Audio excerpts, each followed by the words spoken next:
Hey YouTube world, what's going on? Yeah, it's me. Um, Happy very late New Year. I know it's my first video of the year.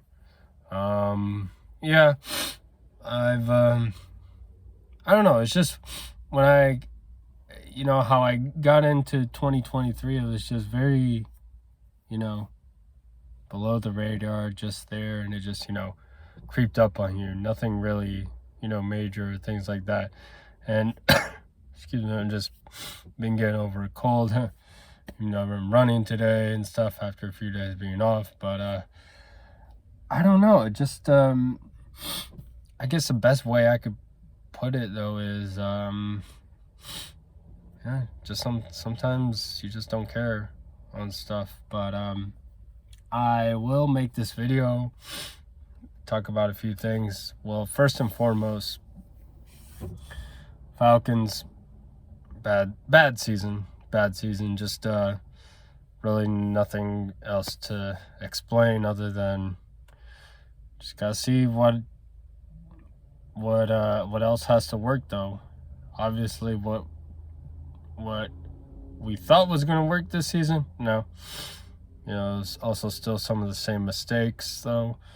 But the promising thing is it is a young team though, so these guys need time to grow and develop and really try to mature out into the players of what they can be though. So that's going to take time.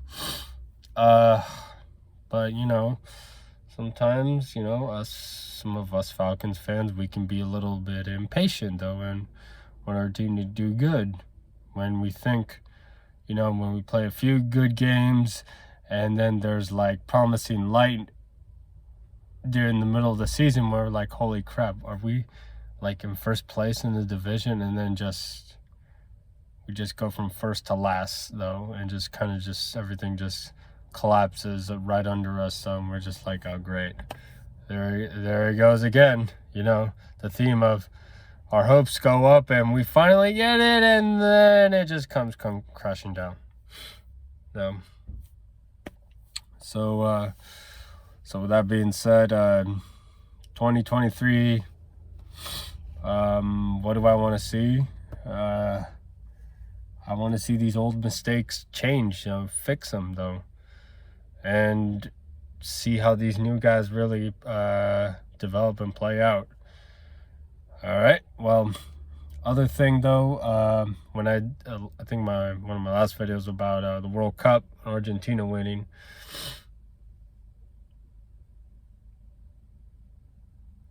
Pelé, the great Pelé, passed away at the end of last year.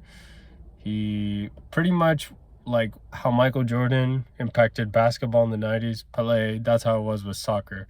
But globally though, I know people here in the US, of course, they call it soccer, and everywhere else they call it football. But hey, greatness is, I don't think that's ever going to be matched, especially with how Pelé just played the game and impacted the game.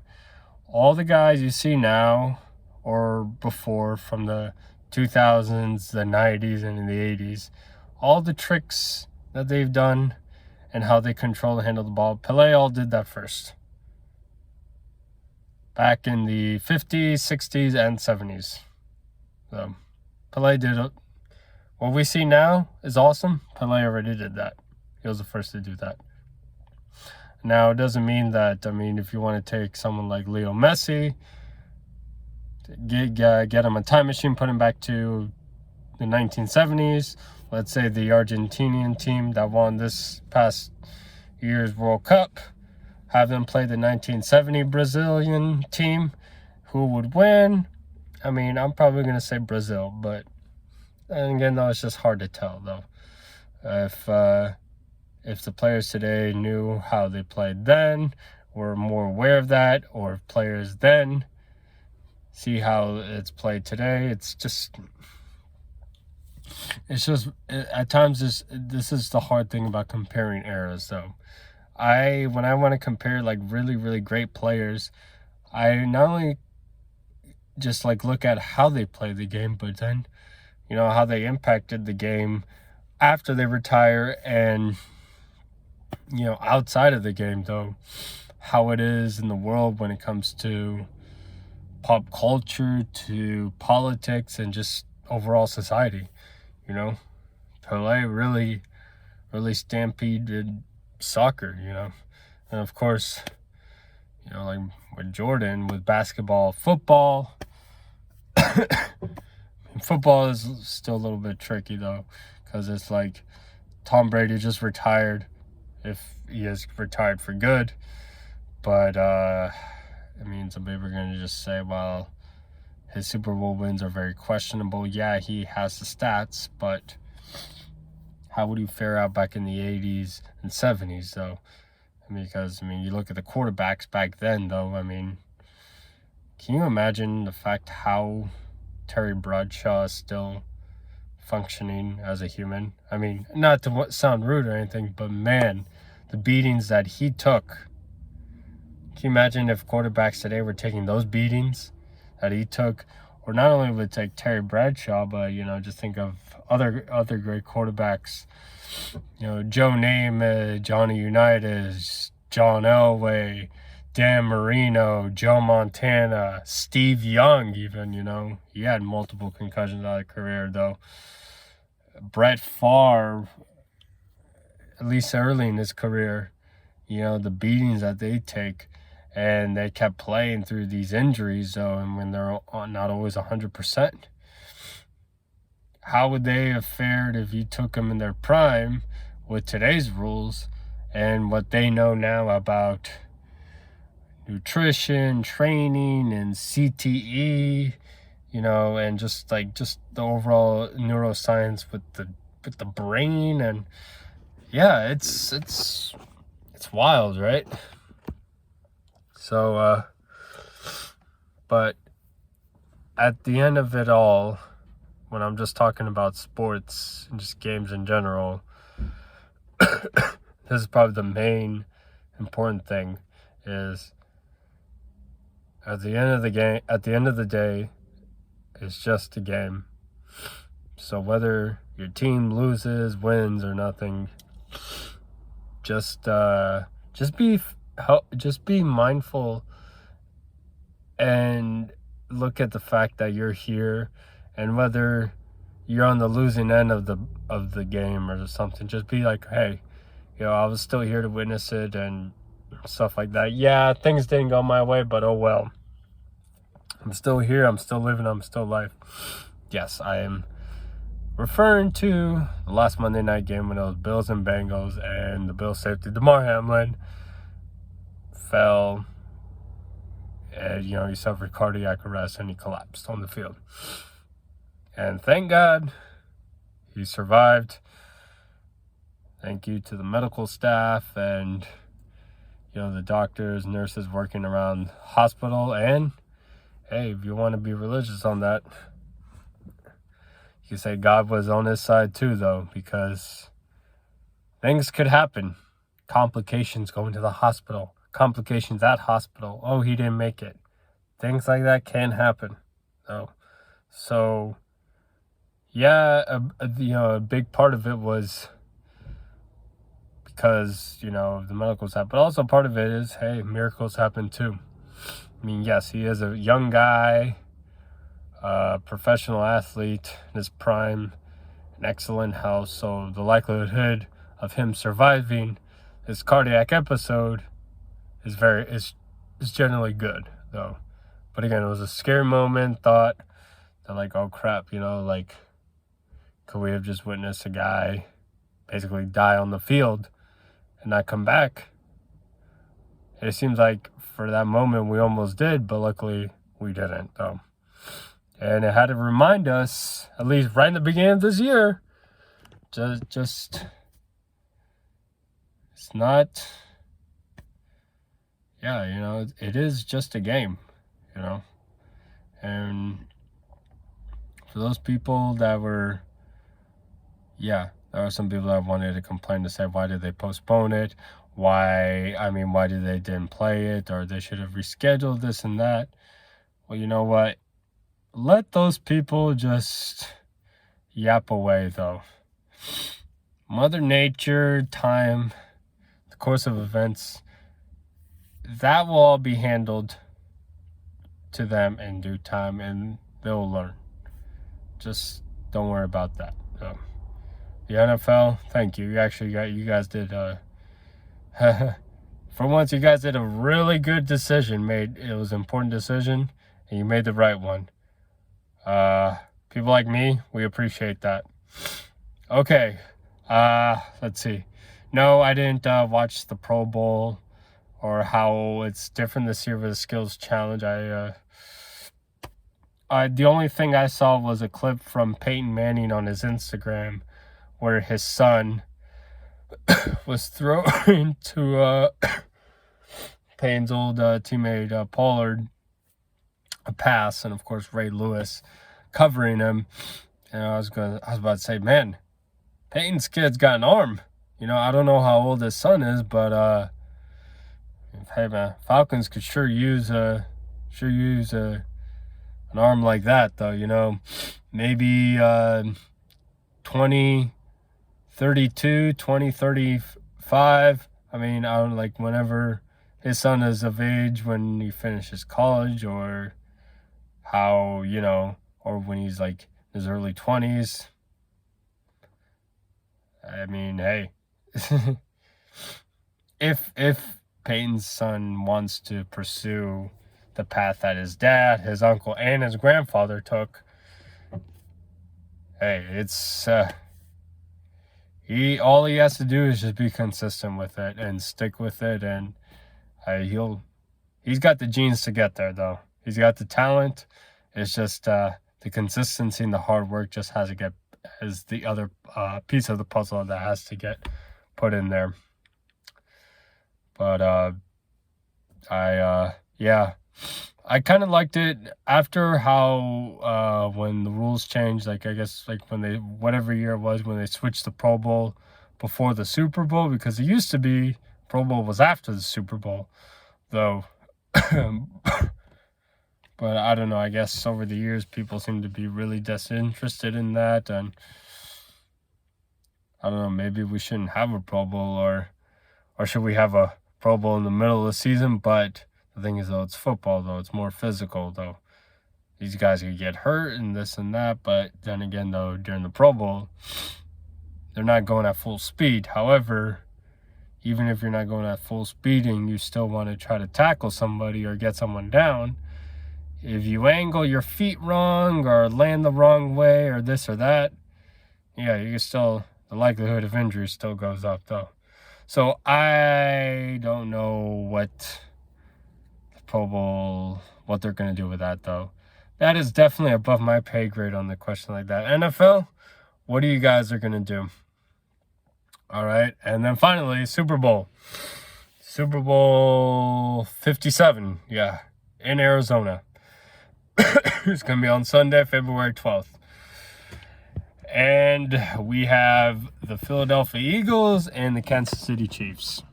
I am going with the Chiefs.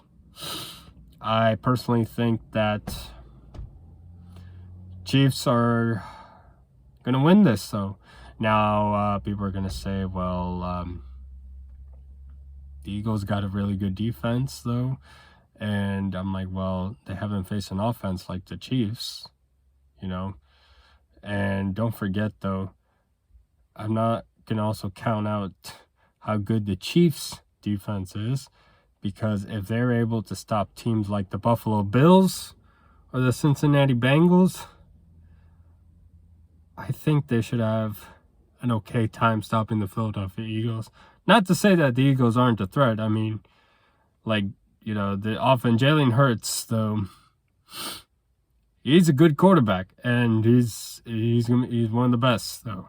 So he's there, but look, you're going to be facing a defense that was able to stop two really good offenses back to back going into this game, and the Eagles in defense, you guys are going to be playing an offense that it's going to really test you out and see let's see what kind of defense you got when you're facing a quarterback like Patrick Mahomes, who's already got a Super Bowl win under his belt, and he's been to the game multiple times. So second time though, so he's 50-50 on that. So this one's gonna be the icebreaker though, on whether it's like he's gonna be whether he's gonna win 2 for 3 or lose and be 1 for 3 on that. But I think he's going to be on the winning side and get his second title though. And now that Tom Brady's retired, who will be the face of the franchise of the NFL, the quarterback position at least? I think it's still Patrick Mahomes. So look, I'm not counting out guys like Josh Allen, Joe Burrow, of course, Jalen Hurts. You got Lamar Jackson. I'm not counting any of those guys out. I mean, still just a young group of these players that are just. I mean, we're now seeing the development really come out. I mean, the older guys. I don't know what's up going to be with Aaron Rodgers. Whether I don't even know if he wants to be in Green Bay anymore. Probably not. I mean, I wouldn't blame him. Matt Ryan, oh, man. To be honest, I wouldn't mind if Matt Ryan came back to the Falcons, but it may be better if it was for, backup position. I would love to see 2016 Matt Ryan. Oh my God. I would love to see 2016 Matt Ryan, but that was the past. You can't go back to the past. That was his prime, his heyday, his best season, his MVP season. I know it was heartbreaking at the end, but that was Matt Ryan at his very best, 2016 season. And no, we're not gonna see Falcons. I'm sorry, we're not gonna see that again though. That was just if you were there to witness that, just say that was a privilege, an honor. Just like with older quarterbacks in the past of how great they were and how good seasons they have, and old timers saying, "Man, I had a privilege seeing this guy, that person, so and so play." That's what we can say with Matt Ryan. And yeah, I know the oldest slowly seem like they're just slowly, leaving, going, and so forth. And then the new, we have to appreciate the new and what we got in front of us, though. So, who is like the quarterbacks you say, like, they're like they've been here for a while, but they're still fairly young, and they're like, yeah, they still got quite a few years left, as long as they're still healthy. I'm trying to think. Okay, Kirk Cousins of the Eagles, though, when he doesn't premature celebrate. I mean, you can say Carson Wentz, though, if he's healthy, though, and he's got a good supporting cast around him. Let's see. I'm trying to think who else.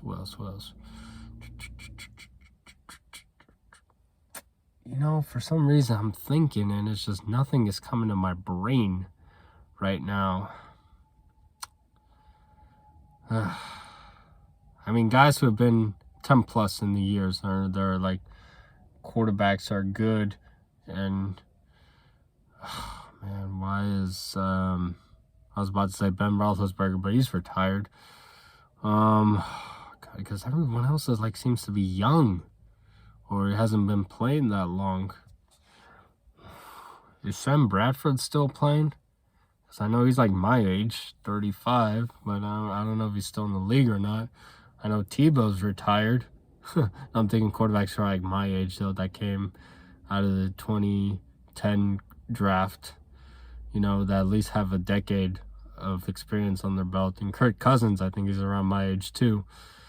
God, I mean, is there anybody else? I mean, Robert Griffith is retired.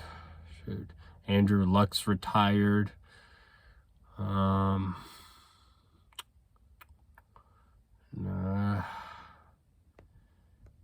Maybe Deshaun Watson, though. I mean, another year or two, then he's gonna be like, all right, I've played enough in the league to really, you know. I guess, I mean, he could be still in the same category as Carson Wentz. Let's see.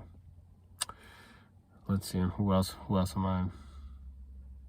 No, like, I'm thinking of other quarterbacks. Like, okay, Jared Goff, still kind of young. Mitch Trubisky, still young. Let's see. Okay, let's see. I mean, well, yeah, Jalen Hurts is young. Dak Prescott, still kind of young. Yeah, I already mentioned Carson Wentz.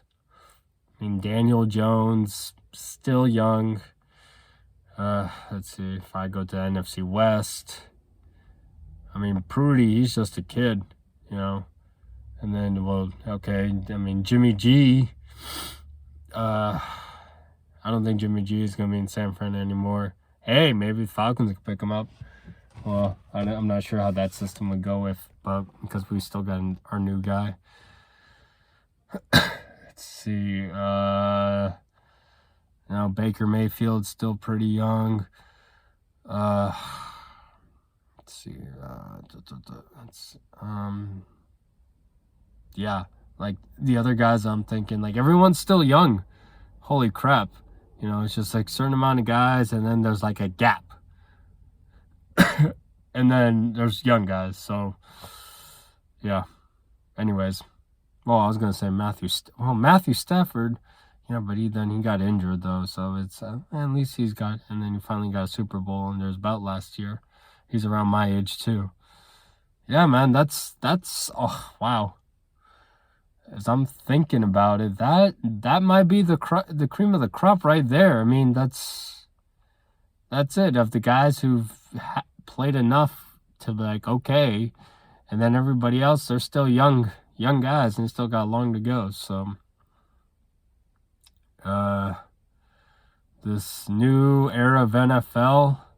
Hey, look, I like the old era better, but I still appreciate watching the game. And just like everything else, slowly we just evolve with it. Anyways, yeah, I've been talking for a good minute, but I just wanted to just say all this stuff, and yeah, I hope everyone's doing well, and I'll make a video sometime later after the Super Bowl and then talk about other things. All right, got much love for you guys. I'm out.